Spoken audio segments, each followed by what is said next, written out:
used by Haman to make sure that every Jew to a person would be put to death. That didn't happen.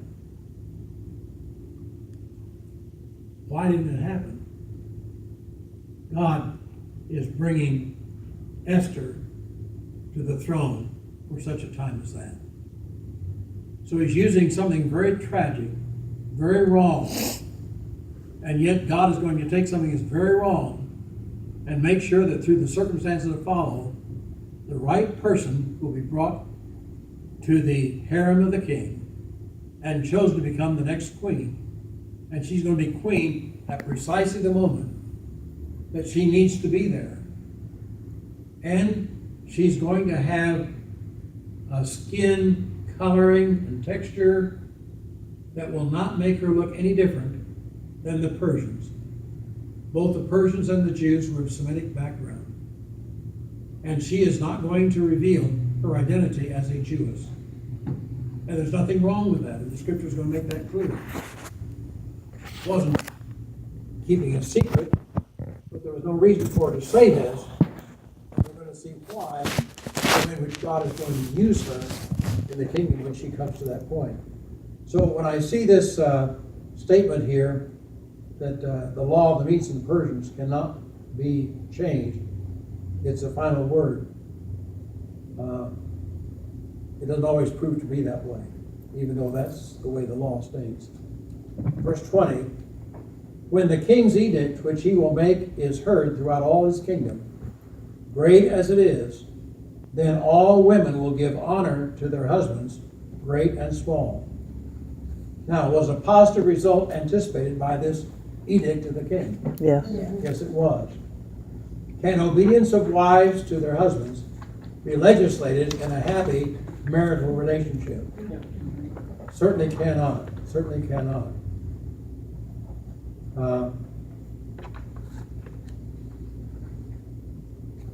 Verses 21 and 22.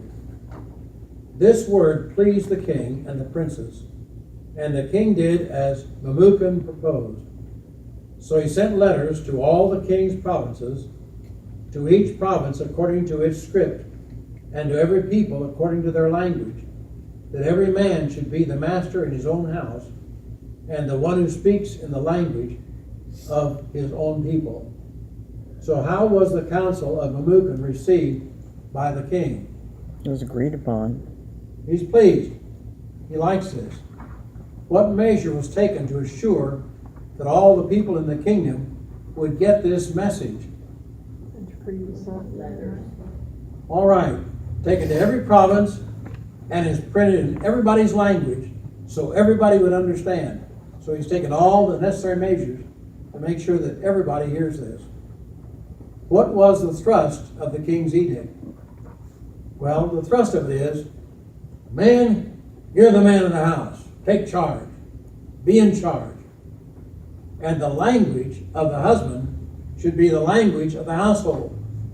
So he should require that his wife speaks her husband's language and that she regard him as totally in control. Number 4, how was this law to be enforced? The Bible doesn't tell us. Doesn't tell us.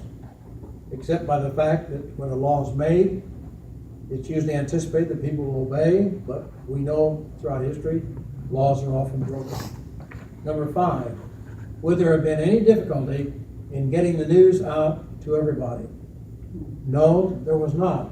In fact, the Persian Empire was known for its ability to communicate with all the people in all the provinces very quickly.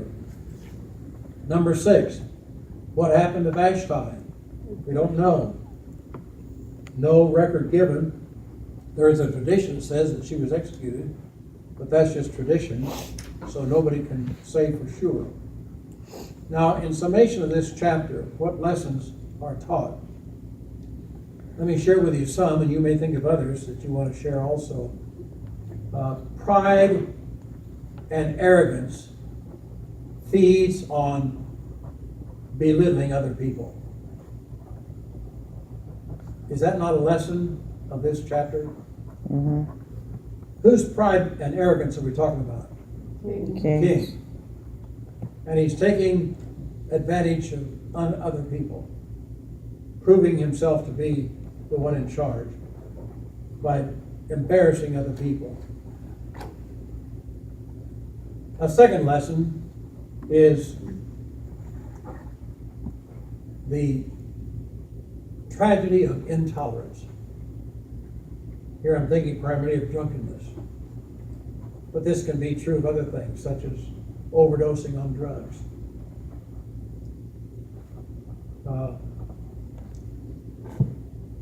There are a lot of people today that are embarrassed because they did something they would not have done in their right mind. But they put themselves in that kind of position. And that's so sad. I remember one day when I made a call on a lady in the church whose husband was not a Christian. And I didn't know it when I first entered into the room, but I hadn't been talking very long until I thought there's something really strange about her husband. And I kind of looked at her for a clue as to what was going on. And so she made a gesture to me, got up and went out in the kitchen. So I got up from my seat, went out in the kitchen. She began to cry. I said, "I'm so sorry. My husband's drunk. And he's not thinking soberly. And anything you say to him, he'll not understand." I already felt sorry for her. I said, "I'm glad you told me." I said, "I'll leave and I'll look for a better time. Get a chance some of the time to talk to him." But,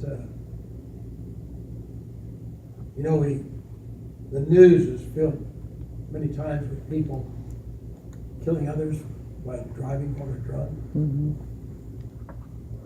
And people sometimes are beaten unnecessarily in their own homes by a person who's drunk. This has been true throughout history. I feel very strongly about this, folks.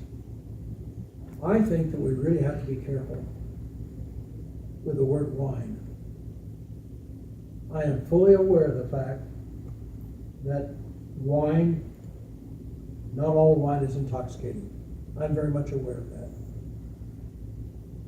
But I'm also aware of the fact that when we drink wine and when we talk about wine, that's going to conjure up an image in the person's mind that hears us use that word. Let me give an example. There's a church in the vicinity of Indianapolis, Indiana. The vicinity is called New Augusta. Christian church there. One Sunday morning when they had the Lord's Supper, they didn't know it at the time, but they were going to realize it. When they partook of the Lord's Supper, they had Mocha David wine. I had to ask what Mocha David was. I didn't know what it was. Apparently it's the name of some kind of a wine. But a person was there at that service that told me about this and said the preacher really got an earful when people spoke to him afterwards. And they kind of made light of it. "Are you still sober?" And why was it? Why did the people that prepared the Lord's Supper serve alcoholic beverage? Well, the preacher called on this person that made the preparations. They were new Christians. They just volunteered to do their part and to bring the Lord's table. And guess what? They had heard the elders at the table pray, and they used the word wine in referring to the fruit of the vine. The Bible does not use wine when it speaks of the Lord's Supper. It uses fruit of the vine. And these people, they heard that word wine, and they just assumed, well, wine is wine, and didn't give it a thought. I have only tasted wine twice in my life. Both times were in church. Both times were observing the Lord's Supper. And, I was shocked both times. One time was in the state of Virginia. One time was downtown London. in both Sunday morning services, they had the Lord's Supper. And when I drank it, I thought, boy, what is this? I couldn't believe it. Anyhow, I've made my point. Number 3. Another lesson that we can learn from this chapter. No woman, not even a pagan one, likes to be treated like an object or a thing or simply to satisfy a male's gratification. That's an important lesson. Another important lesson is the proper function of members of a household cannot be sustained by law. You cannot say you have to love your spouse. You have to love your children. That never makes for a good relationship. We understand as Christians our relationship with one another is the same as our relationship to God. It's a relationship of love. That's what we're privileged to do, not what we're commanded to do. Also, I think there's an important lesson here to see that there are always consequences when a person does that which is contrary to the will of God. I don't know, does something else come to your mind when you think of this chapter? These are some of the things that I jotted down that I think can be learned in this particular chapter. Do you think God wanted this to happen so that later on? No? No, I don't. I don't think God ever wants anything to happen that's not right. But the important lesson is He allows it to happen because that's the way He made us. And the reason God made us that way is, well, let me explain this way. I don't think there's a person present that would trade their child for a doll or a puppet or a robot. You can control dolls and puppets and robots, but you can't control a child. They have a mind of their own. And so it takes patience to try to give them proper instruction, the encouragement, the example. And this instruction is actually an instruction in love. And love expresses itself in a variety of ways. So God allows bad things to happen to show that they're bad things. And certainly in this chapter we've seen that something tragic happened when the king makes an unreasonable demand and embarrasses his queen. God allowed it to happen, but God's going to have the last word. So I like to say it this way, you've heard this before. Everything that has ever happened and will happen in this world is either what God permits or what God wills. And He's just as much in control of what He permits as He is in what He wills. And that's what we're seeing throughout history. We're seeing that God, what God can do to people that do bad things. Can God take a man who's regarded as the worst enemy of the church, one who made it his entire mission to kill every man, woman, and child who's a Christian? Can God change that man? He did. What's his name? That's right.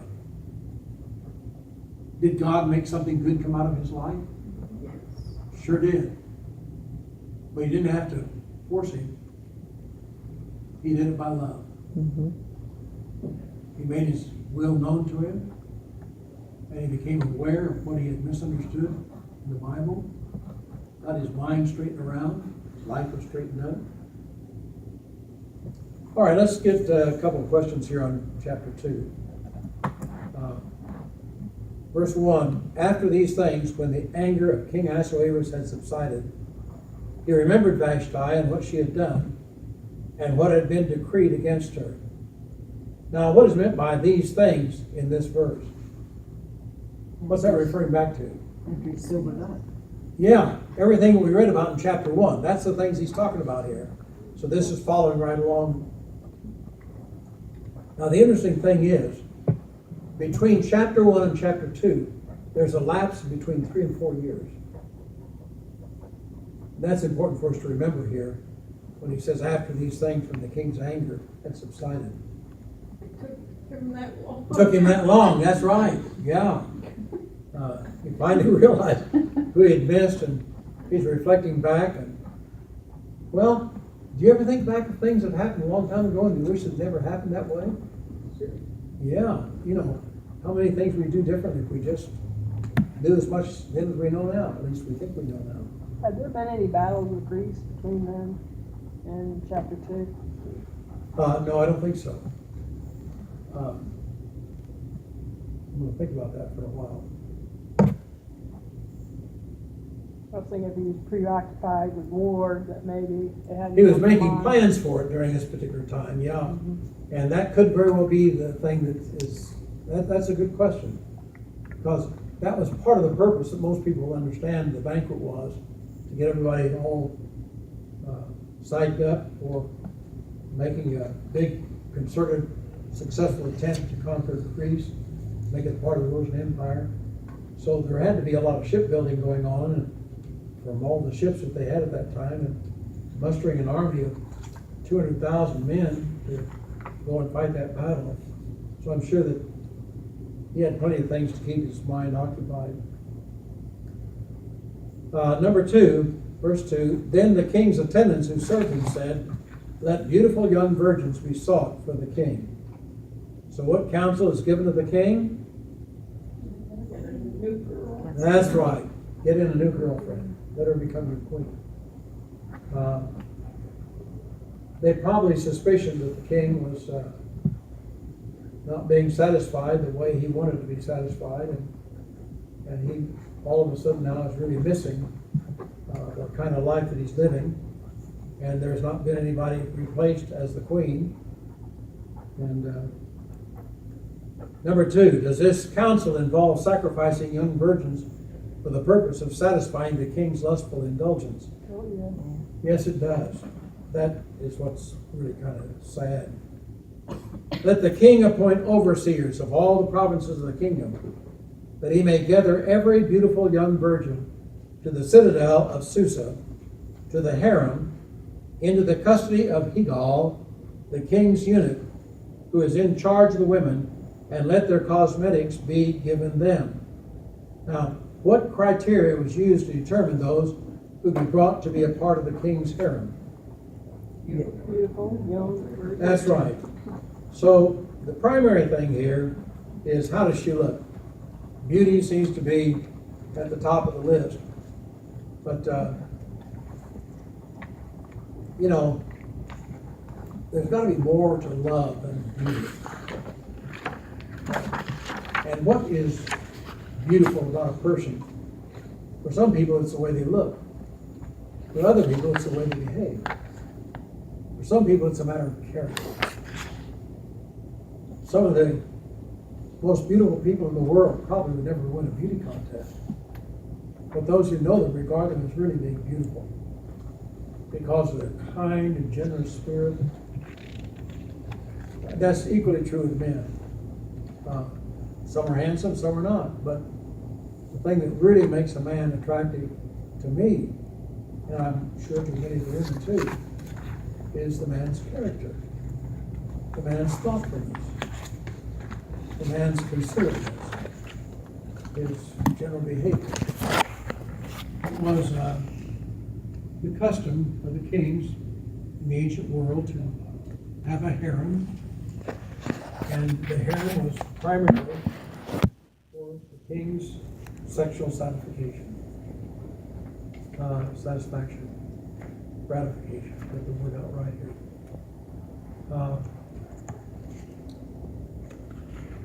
So we read about in the scripture many wives and concubines.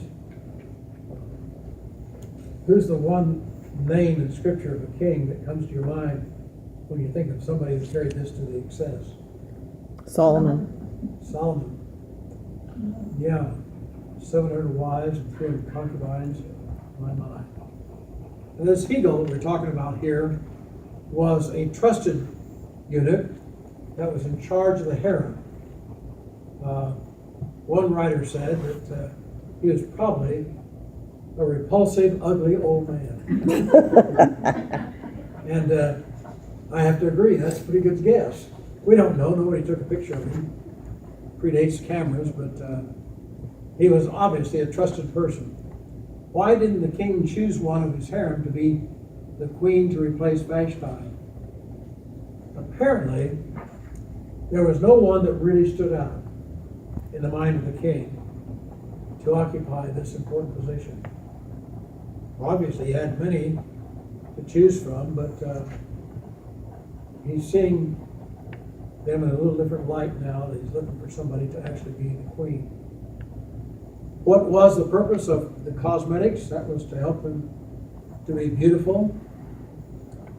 Then let the young lady who pleases the king be queen in place of Vashti. The matter pleased the king, and he did accordingly.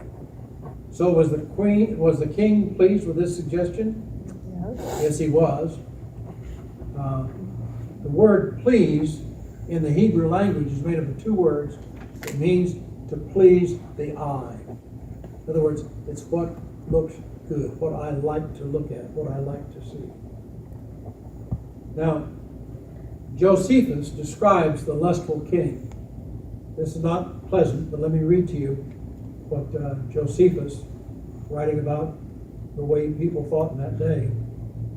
When the eunuch thought the virgins had been sufficiently purified in the manner that's prescribed here with the king, and were now fit to go to the king's bed, he sent one to be with the king every day. So when he had accompanied with her, meaning when they had relations with each other, he sent her back with the eunuch to the harem. Folks, do you realize what's happening here? These women are destined to spend the rest of their life as a widow. Never got the chance to even be married. Only one of them is going to get that opportunity. Wow. His harem is going to grow with all these beautiful young virgins. This shows how selfish people can be, and how often people are used by others for selfish purposes. It's really a sad picture. Weren't they kept as part of the concubine after that? They weren't chosen? That's right. That's right. I wonder how many times people, when they read the Bible, come to the wives and concubines and say, well, what's the difference? Well, concubines were not married. Wives were married. But a man could live with a concubine as if she were his wife, but she wasn't. She was just there for the king's pleasure, for his own satisfaction. Just really a sad picture. Before we think that did not happen in our day, folks, it happens. If I understand correctly, the ministry of the Waffle House, one of our missions, the express purpose is to protect little girls from being made the object of the prey of older men. And they just grew up in a culture they don't know any different. And people just grow up in a state of immorality and don't really ever get a good taste of what being moral and honest and pure and lovely really is. That's really sad. It goes on in our day. This is how terrible sin gets. This is how terrible sin came even to a man in a high place like this with a lot of power. He's using the power for the wrong purpose. Well, we'll start there next week. We've run out of time today. A lot of other lessons going to be taught along the way here. Father in heaven, some of the things we've read today are not very pleasant. How tragic that some people are used when they ought to be loved. When people are hurt, when they ought to be helped. When people are degraded, when they ought to be appreciated. Help us to realize that one of our privileges in this day that we now live is to love one another, to respect one another, to appreciate one another, and to understand our own individual God-given purpose for being alive. May we let our light shine to your glory. May we live for you. And may we show our love for you through our love for our fellow man. And particularly those of us as Christians. Help us to let other people know that we're your disciples by the way we love each other and help each other and encourage each other and respect each other. So help us to not let our minds remain in the pit of filthiness, in the valley of sin, but help us to live on the mountaintop of your grace, of beauty, and of truth, and of virtue, and of gratitude. I pray this in Christ's name.